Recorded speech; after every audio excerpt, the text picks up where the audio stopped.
Ringo, how about your songwriting? How's that coming on? Oh, yes, I've written a good one, you see, but no one seems to want to record no. it.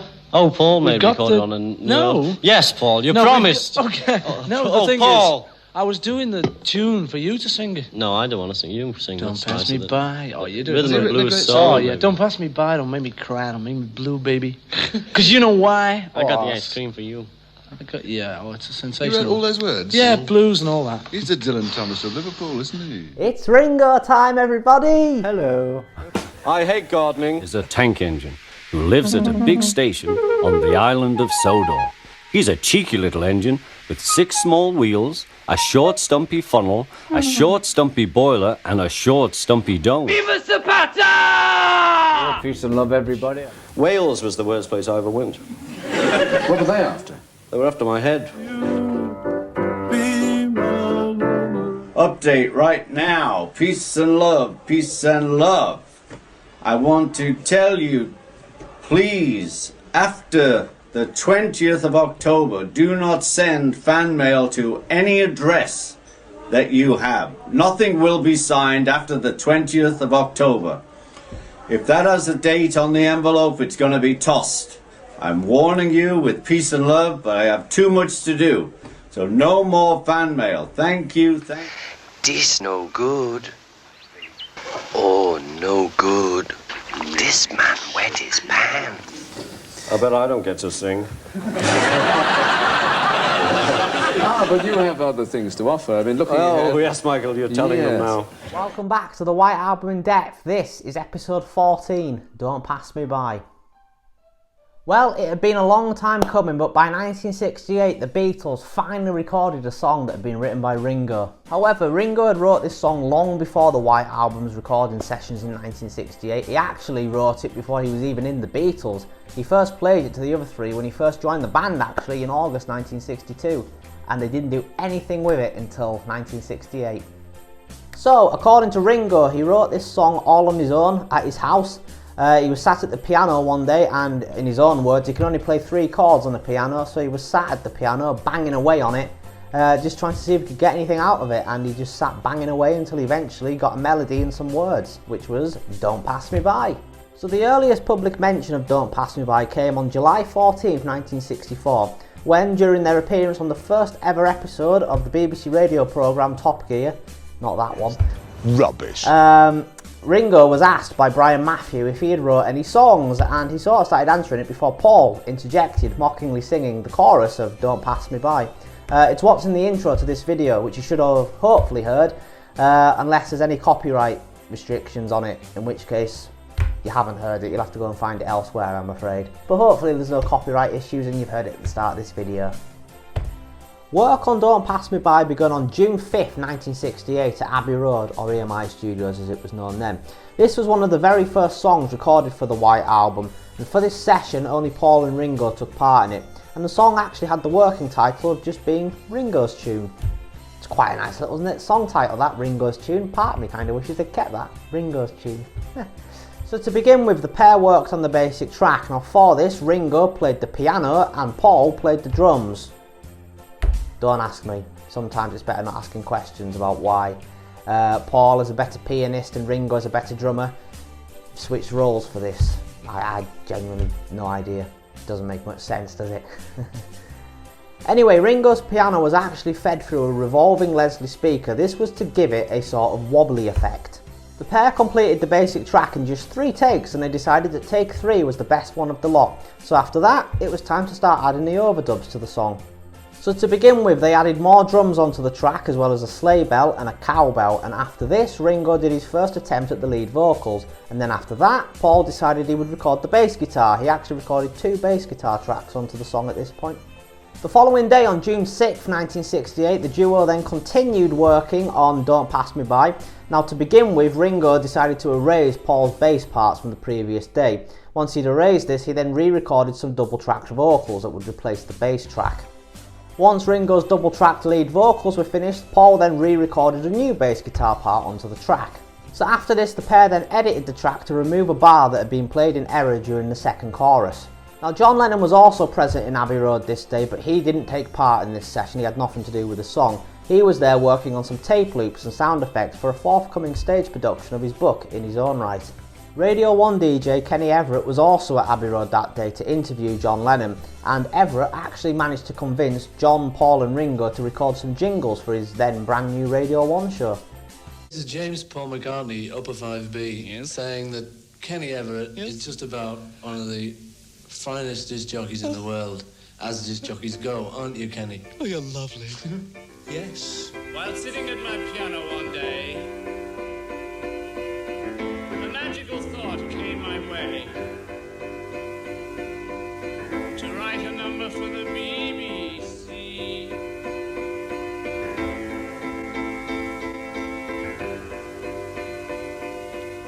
Kenny Everett is any together on the wireless machine. Kenny Everett is any all together on the wireless machine. Oh, Mr. Everett, my Severina, Mr.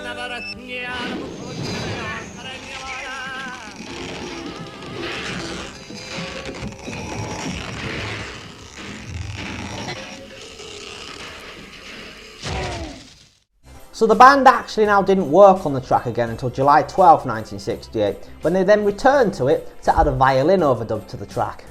So Jack Fallon was the session musician who was brought in to play the violin part, and the band were actually quite surprised to see Jack because he'd been a booking agent for them back in their very early days in like 1962, 1963. He'd booked quite a few shows for them, so they were very surprised to see him show up to play a violin. Anyway, once the violin part was done, Paul then decided once again he was going to record his bass guitar part. What on earth was wrong with the bass this time? I don't know, but it was what, the 4th or 5th time now he'd recorded a bass track for the song.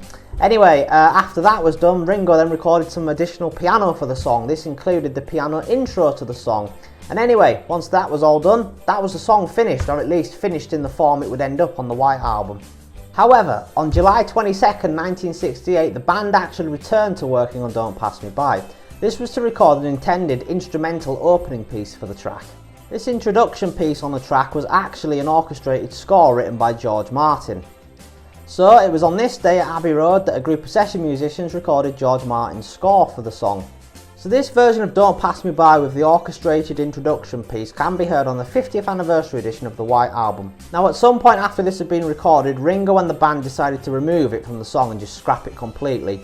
And it was just left on the cutting room floor for many, many years. However, this 50-second orchestrated piece, titled A Beginning, would be released eventually in the 90s on 1996's Anthology 3. So a little bit of background very quickly. Anthology 1 and Anthology 2 both opened with 2 new Beatles songs, Free as a Bird and Real Love. And Anthology 3 was supposed to open with Now and Then, but Paul, George and Ringo abandoned work on that, and instead Anthology 3 just opened with the instrumental 50-second A Beginning, which was obviously supposed to be the intro to Don't Pass Me By. Obviously Now and Then would eventually go on to get completed. It was released last year in 2023. It was the Beatles' last #1 single too. Whey!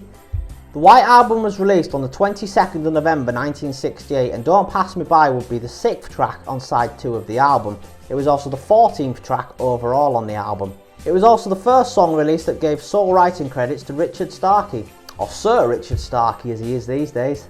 The line in the song "You were in a car crash and you lost your hair" would actually add more fuel to the Paul is dead conspiracy a year later in 1969. I think you can imagine why that lyric added a bit of fuel to the fire, fanned the flame a bit, you know. Sorry that I doubted you, I was so unfair. You were in a car crash and you lost your hair.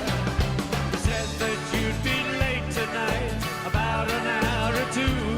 I said that's alright, I'm waiting here, waiting to hear from you. Don't pass me by, don't make me cry, don't make me blue. 'Cause you know, darling, I love only you. So for me personally, I've always had a bit of a soft spot for this song. I must admit, I do like it. It's got a bit of a charm to it. You can't not like Ringo.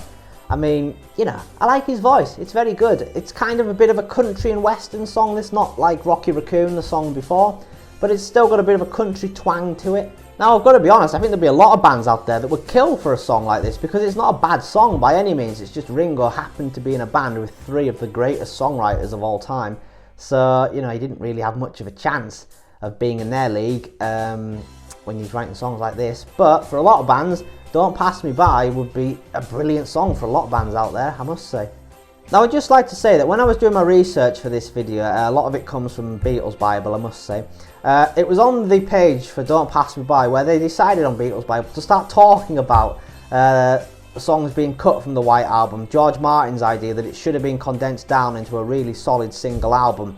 And it seems to be that Beatles Bible may be indirectly suggesting that Don't Pass Me By should have been one of the songs that was taken off the White Album had it been made into a single album. And you know, this idea of it being made into a single album, it's, you know, an idea that's been around for years, but the problem is no one can agree which songs stay and which songs go. And you know, I don't want it as a single album. I'm pleased it's a double album because it's more stuff. You know, we'd have lost songs, and what songs would we lose? I mean, no one can decide on what we would lose, because for me personally, I like this song. I'm pleased this song is on the album. I wouldn't want to lose it because it's nice that Ringo is finally getting his chance to shine as a songwriter. You know, it's charming, and it's better, to be honest, than Ringo's other song on the album, which was written by John, Good Night, which we'll get to at the very end of this series. It's the last song on the album. But yeah, I really like this song, to be honest. It's just, yeah, it's a good song. Anyway, after this, Ringo got one more shot at writing a song for the Beatles. This was Octopus's Garden, which was on Abbey Road, obviously. And yeah, I think most people would agree, I certainly would agree, that Octopus's Garden is a better song than Don't Pass Me By. But, you know, I just, Don't Pass Me By, it's not a bad song. What I'm basically saying here, I know I'm rambling on a bit here, it's a good song, I like it. Yeah, it's not one of the best songs on the White Album, it's not going to change the world or anything like that. If you've never heard it, it won't change your life. But it's an inoffensive song, it's a fun song. It's Ringo's just there to make you smile, really. So that concludes another episode of the White Album in Depth. Once again, thank you very much for watching. I do hope you've enjoyed this. If you have enjoyed this and you're not subscribed to my channel, well, please do consider subscribing. It would mean a lot to me.